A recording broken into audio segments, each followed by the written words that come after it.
That fixed price has milestone payments associated with it, so we are controlling the process all along the way.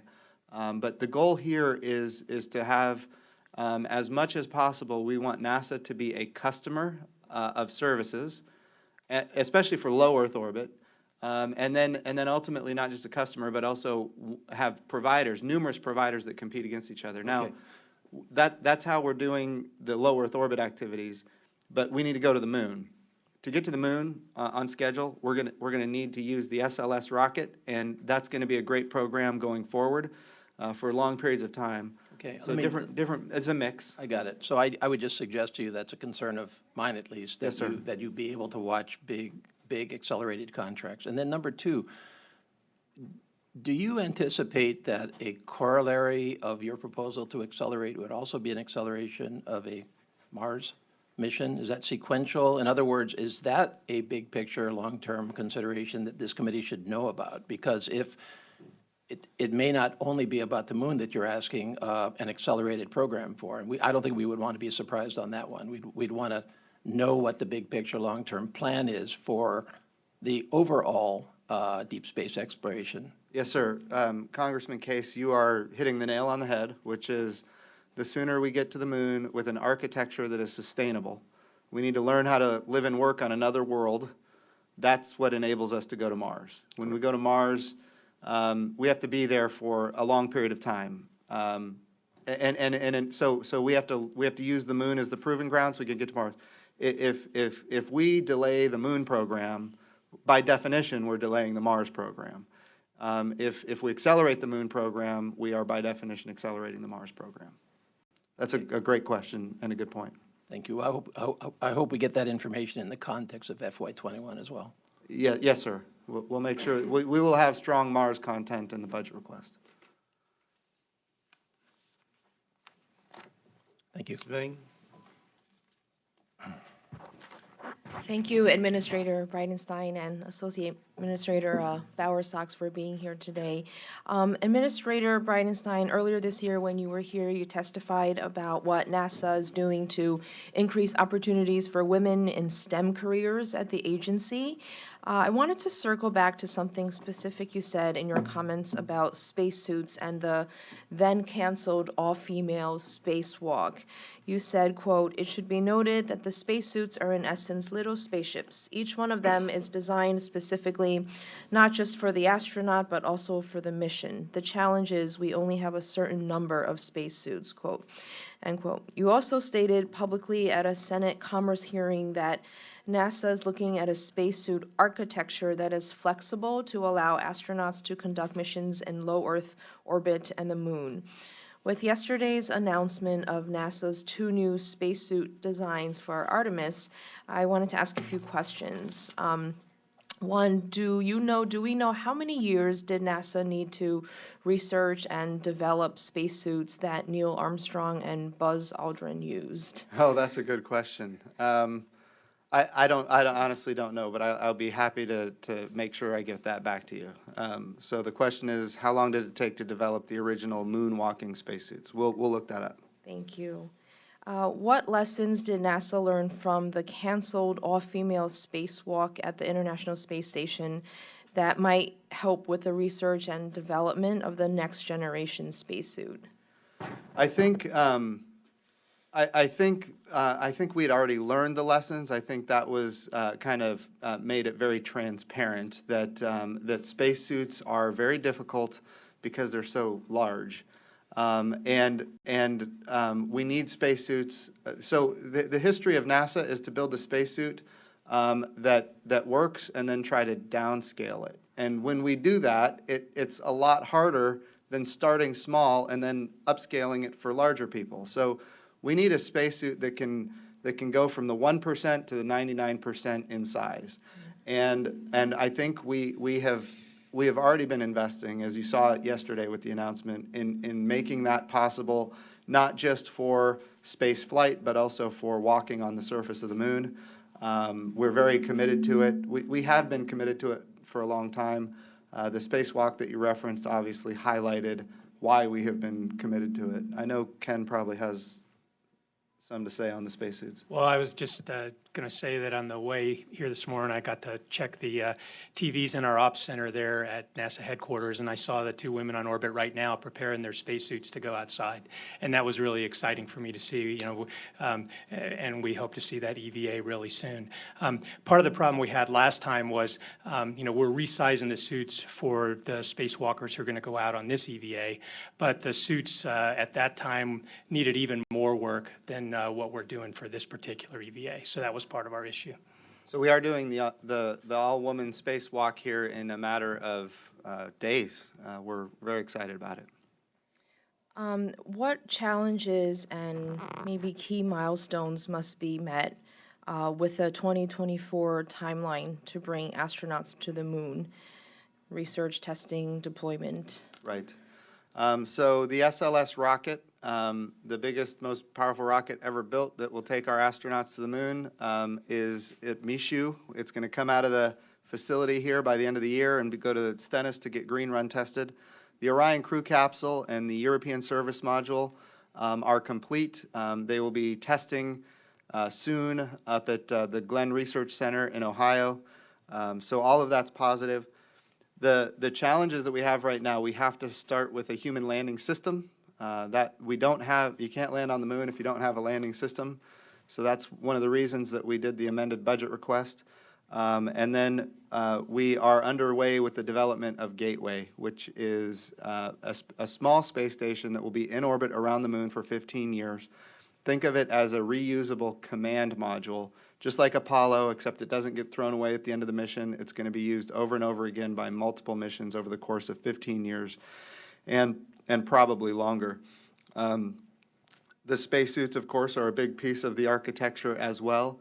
So the SLS rocket, the Orion crew capsule, the European service module, the Gateway, and the human landing system, and the spacesuits. Now, at the same time, we're doing commercial crew, which will be launching in the first part of next year to low Earth orbit.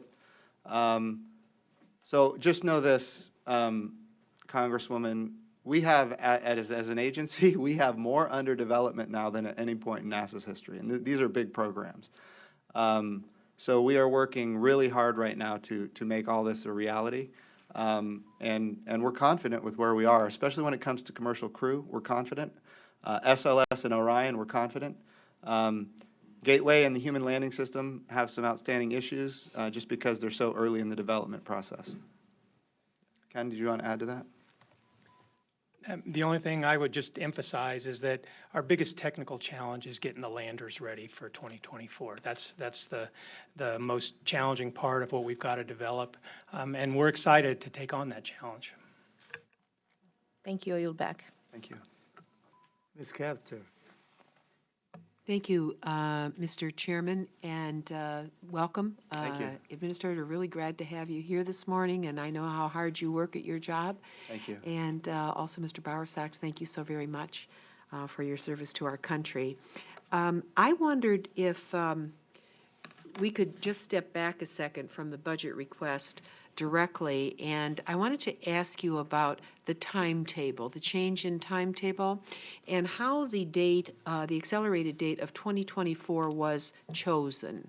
And then if you could provide for the record, if you haven't already done it, the original timeline, the budget proposal for that, and then the accelerated timeline and the budget proposal for that. I think it would be very helpful to us. It's quite it's a significant change. And one of my questions for the American people is, though we support you in your efforts to land on the moon and Mars, I go back to a report that Norm Augustine did many, many years ago, where he said unmanned flight could provide us with a great deal of research data and space results, whether it's commodities or whatever, than human space flight. When you add humans into the mix, it becomes much more expensive. I'm wondering whether you have read that report and whether you believe that to be outdated. And my primary question is, how is the date of 2024 chosen as a starter here? Great question. So there's two things with the 2024 date. A number of things changed. Number one, when we came out with the date of 2028, that was based on, budgets not changing significantly within inflation. There were people in Congress, the members of the administration that said 2028 that's 10 years, and programs that last 10 years, obviously they get cut. Historically, that's been the history of NASA. Going back to the Space Exploration Initiative of the 1990s, the vision for space exploration in the early 2000s, and here we are, and this is going to be Lucy in the football again. How do we retire as much risk as possible to ensure success? And the answer was, well, we need to go faster. If we're going to go faster, then the next question was, where do we get the money? Do we cut science? Do we cut station? My response was, neither. We need to get new money, because those will create political or parochial divides between members of Congress that we don't want to create. So we got an additional appropriation, or a request for appropriation of $1.6 billion.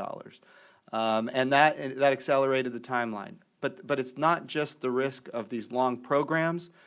There's also some other changes that have happened. China landed on the far side of the moon for the first time in human history. They're going to be landing on the moon, according to them. They're going to be landing humans on the moon in 2030. When they landed on the far side of the moon, they took out a 2-page spread in The Economist magazine saying that they were the world's leader in space exploration, and all the countries of the nation need to partner with them.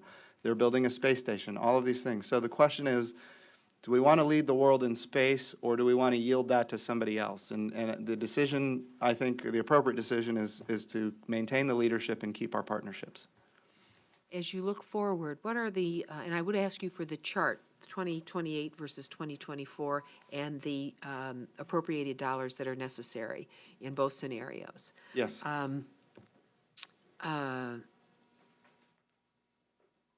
Could you pinpoint a few of the most difficult technologies or systems that require concerted effort to achieve the objective? And in achieving those, has NASA a deep experience in working, for example, on the energy technologies with the Department of Energy, let's say, and some of their labs? Could you discuss a little bit about ways in which other parts of the federal government might help you achieve your objective if it isn't directly in your budget, let's say? Absolutely, and this goes to your first question about robotic science versus human exploration. In fact, we do partner with the Department of Energy on a lot of our robotic missions because they use nuclear power, what we call radioisotope thermal generation, which ultimately powers our spacecraft when they go to Pluto.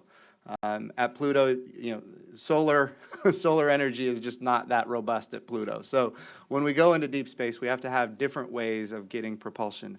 Radioisotope thermal generation is a form of nuclear, and it's the only way we can do deep space exploration. So we work with the Department of Energy on those types of activities. When we send humans to Mars, it would be in the best interest of our nation to use not radioisotope thermal generation, but in fact nuclear thermal propulsion, which would be an absolute game changer for how we do deep space exploration. I would also argue, and this would be, something for maybe the Armed Services Committee, but that the Department of Defense should have a significant interest in that capability for propulsion as well. So I would imagine there would be some crossover there from a capabilities perspective. So I think when it comes to communications technology, I think there's a lot of opportunity there. When we talked about super heavy lift and the SLS rocket, I think that could have a lot of applications for national security capability as well. So I think there's a lot of crossover. These are things that we think about. It's one of the reasons the National Space Council was established, so we can think cross-agency about how we do these kind of programs. Ken, did you want to add anything? Just about everything we do in human spaceflight crosses over to what's being done in, say, in the DoD. That's, I was assigned to NASA as a military astronaut, and that's part of the reason that we do that is there's a lot of crossover. But the intent at NASA is peaceful use of outer space, right? And to be able to use these technologies to build relationships with partners around the world. But if you look at future exploration activities, the areas where we could probably cooperate the most are in the areas of nuclear propulsion and nuclear power for the surface. Those would be game changers for exploration. Would you classify those as, for the record then, Mr. Chairman, could I just ask a listing of the most difficult technologies and systems that you face in achieving success in this project? Sure. Thank you. Thank you, Mr. Chairman, and thank you, Administrator Bridenstine and Mr. Bowersox, for being here today. We appreciate your presence and your service to our country. As a Floridian, space exploration both interests and excites me. It's part of our state's culture and our economy. I have companies and constituents in my district who are working diligently to develop and build SLS, Orion, EGS, but perhaps most importantly, human spaceflight can inspire our nation, as we all know, and you talked about it earlier, Administrator, and help motivate future scientists and explorers. As you both, I know, are aware, supporting the goal of sending the first woman and next man to the surface of the moon is a priority for all of us, as long as it's done safely and efficiently. Failure is not an option when pursuing an endeavor of this magnitude, because if we do fail, it could threaten our ability to ever return to the moon again. So we have to get it right. I'm sure we all agree. I want to help NASA meet its goal of 2024, but I need to see a schedule and cost estimate to understand how best for us to do that. So, Mr. Administrator, with that, you've previously indicated that a full schedule for Artemis is being deferred until a new Associate Administrator for Human Exploration is in place. But it seems to me that NASA should be starting to put that schedule together now so it can be provided to new leadership as soon as they take over in order to hit the ground running. So can you discuss what work, if any, NASA has been doing thus far to put together a schedule with analysis with respect to Artemis, particularly Artemis 3? Yes, sir. I think regarding having a new associate administrator for human exploration and operations, what I wanted to make sure we didn't do is set a schedule for launching the SLS rocket specifically and set a schedule for launching commercial crew specifically until a new associate administrator for human exploration and operations has had an opportunity to assess, because again, accountability matters. And if I set the schedule and then they come in later, it might not be a good dynamic for accountability. That being said, this morning we announced that we will have a new associate administrator for human exploration operations, Doug Lavero, who I have known for many years. He testified before the committees when I was in the House of Representatives that I served on. I was on the Armed Services Committee, Strategic Forces Subcommittee, Science Committee, Subcommittee on Space. He's somebody who's worked in the space environment for a very long time, very successfully with program management. That being said, our goal is to get you all of those things that you need in February. In February, we're going to do the budget submit for 2021, and we will have a run out for all of the out years in that 2021 budget submit. It is also true that if you look at what the Senate has already passed in their committee, they actually fenced the 2020 numbers pending that submission in February of 2021. So, I think that could be a solution for how to go about making sure that we are all in agreement on how to move forward, and at the same time not moving forward without being in agreement on how to move forward. Yes, sir. So you think that would be available by February of next year? Yes, February, this coming February. This coming, yes. And that would include the cost estimate for Artemis 3? Yes. Okay. In addition to the schedule and budget, what other decisions or actions related to Artemis are on hold or otherwise may be impacted by the leadership uncertainty until it was announced this morning? Oh, good. I think the big thing is, we have great program managers for every element of what is required to go to the moon and eventually onto Mars. And of course, Ken Bowersox has been the acting associate administrator, and he's done just an amazing job. Of course, having an astronaut that's an engineer who's worked in the private sector. By the way, a Navy astronaut for a Navy guy. We like that. So he's been doing. I see Palazzo laughing at me. We had this conversation when I was in the House. But Ken has done a wonderful job. I'm looking forward to getting Doug Lavero on board and having him and Ken work together to achieve all of the great things we have established. Great. Thank you, Administrator. Thank you, Mr. Chairman.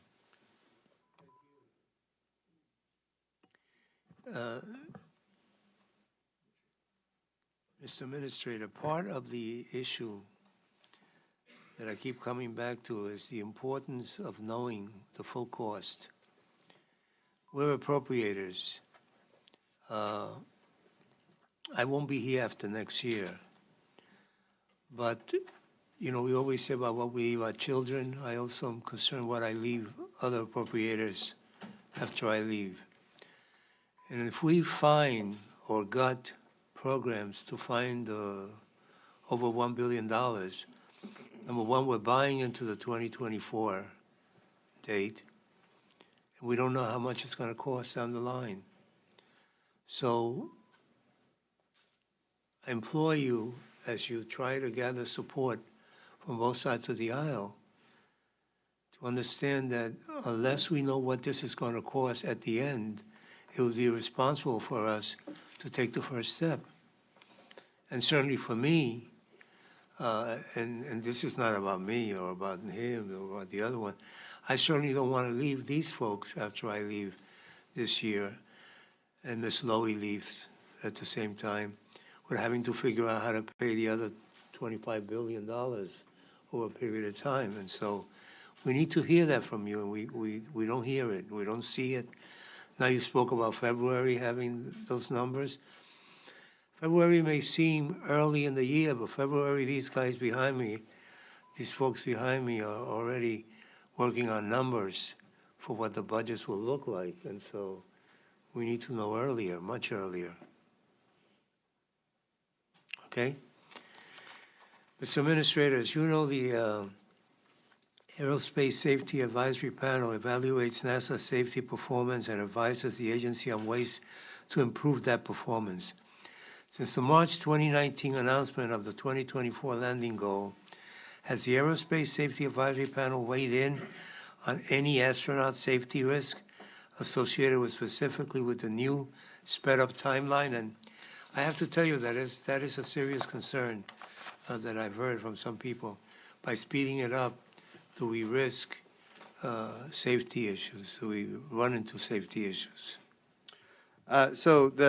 I think that there is a concern that I've heard, and the concern is schedule pressure. And sometimes I think that schedule pressure is something we're concerned about. It's a historically kind of challenging thing that NASA has to deal with.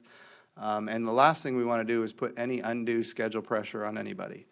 That being said, I think it's important for us to have schedules, and I think it's important for us to be able to create milestones and then work to achieve those milestones.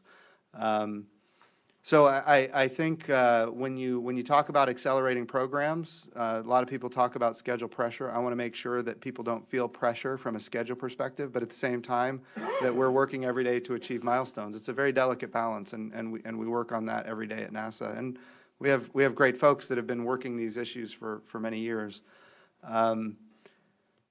That being said, I think probably the ASAP has been focused on commercial crew because that's the closest alligator to the canoe right now. And I think we're getting to a good position on commercial crew, which is in the first part of next year, we're going to launch American astronauts on American rockets from American soil for the first time since the retirement of the space shuttles. And I think that's going to be a great development. Mr. Administrator, I, like Ms. Granger, saw the moon landing on a small black and white TV set, and it was very exciting. I just want to ask you a question off the wall here, Okay. out of left field, because I seem to remember, as part of the conversation of what the things we had learned or were able to create, if you will, as part of that whole mission. And one that I remember was something about the spacesuits having some abilities to move forward on people with disabilities or something. I don't know. Do you know what I'm talking about at all? So I'm not familiar with that, but it's certainly something we could look into. Are you familiar with it? No. But I will tell you, our goal, and one of the reasons we're doing low Earth orbit specifically commercially, is because we want to see everybody be able to see themselves as flying into space. And when we go to space commercially with maybe it's industry, I mean, what we're using the International Space Station for right now, 2 lines of effort that have transformational capabilities. One is industrialized biomedicine. The ability to compound pharmaceuticals in space in a microgravity environment is unlike what you can do on Earth. So there's treatments that we can create in space. Right now we're proving on the International Space Station that we can create human tissue using adult stem cells. What that means is we could get to a day where we can print human organs in 3D in a way you can't do it in the gravity well of Earth because it just goes flat. These are transformational, industrialized biomedicine kind of things that I think will result in a day where we have massive amounts of capital. I think we're 3 to 7 years away from massive amounts of capital flowing into commercial space industry for human habitation in low Earth orbit. But the goal is we want to see a day when everybody can see themselves as being an astronaut. And I think having more people have more access to space is really good for the American economy. It helps our balance of payments. It becomes an export for the United States of America, reduces the trade deficit. But it's not just industrialized biomedicine, it's also advanced materials, it's fiber optics, technology we call Z-band, which will improve basically the way we do communications terrestrially. And other material sciences that can only be done in a microgravity environment of space. So I really think the goal is to have everybody know that space, we want space to be for everybody. And we're making those investments to make that a reality. Thank you. Mr. Idaho. Thank you, Mr. Chairman. I want to ask a little bit about commercial space launch vehicles. What commercial launch vehicles exist today or that are in development that can or will be able to launch the HLS and get to the moon to accomplish the goal of U.S. boots on the moon by 2024? Okay, so if we're taking humans, the only rocket that is going to be available to take humans by 2024 is the SLS rocket with the Orion crew capsule. There's no other way to accelerate that program other than SLS and Orion. That's to carry humans to the vicinity of the moon, namely the gateway. When we talk about what we need at the gateway, we need a landing system. And that landing system could be carried to the gateway. The only rocket that I can think of right now that exists would be the Falcon 9 Heavy. But there's a lot of other rockets under development. You mentioned development. It would be the Vulcan, which is a ULA product. One would be the Starship, which is a SpaceX product. One would be the New Glenn, which is a Blue Origin product. I can't think of any others offhand. There's a chance that the Northrop Grumman Omega might be able to help as well, but I'm sure there are rockets we haven't even heard about yet. Well, how many of those are currently flying? The Falcon 9 Heavy is the only one. Now, remember, and I think this goes to your question earlier, there could be, you mentioned, there could be an SLS-derived commercial solution. We're not shutting the door on that opportunity. Of course, that would require some investment from Boeing to achieve, but certainly in the BAA, that's open. It's an option. How many of these rockets are going to have a full engine test equivalent to the Green Run test of SLS by 2020? I would say SLS and the Falcon 9 Heavy. Yeah, I mean, It's probably something that any responsible provider would do, but, that's going to be up to them since they're commercial activities. But it's a typical type of test that you do preparing a rocket to go into space. But if we're putting American astronauts on those vehicles, without question, it's not just up to them, it's up to us as well. And what is the contingency plan if for some reason the commercial rockets are not available by 2024? Well, I think right now that we have, there's a Falcon 9 Heavy that's currently available, and I think there's a number of others that are getting close. But if the commercial's not available, then what's the contingency plan? Go ahead. Well, we've got the potential for multiple commercial options, so we think that we would have all those options. If we didn't have any of those 4 vehicles flying, then we'd look at what was available.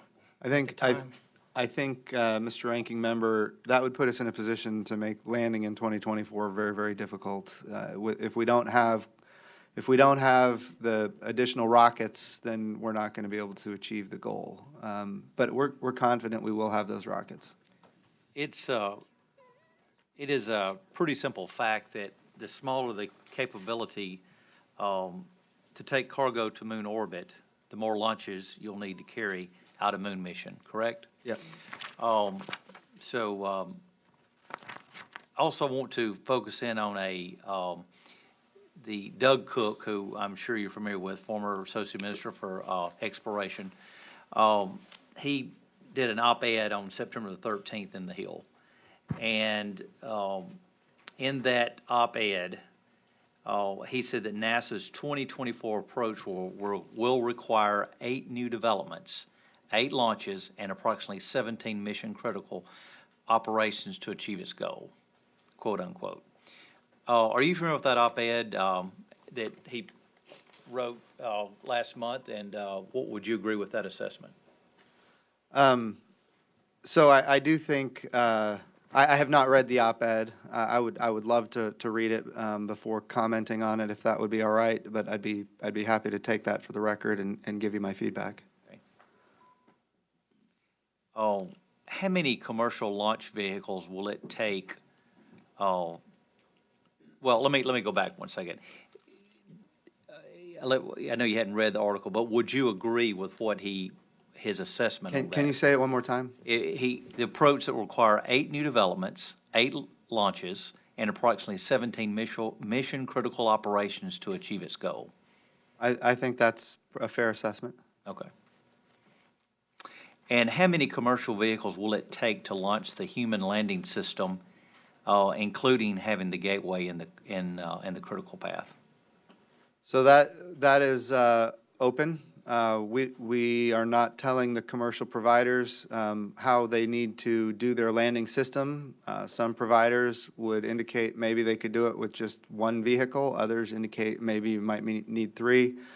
The BAA, the broad agency announcement for the landing system is out. And because of that,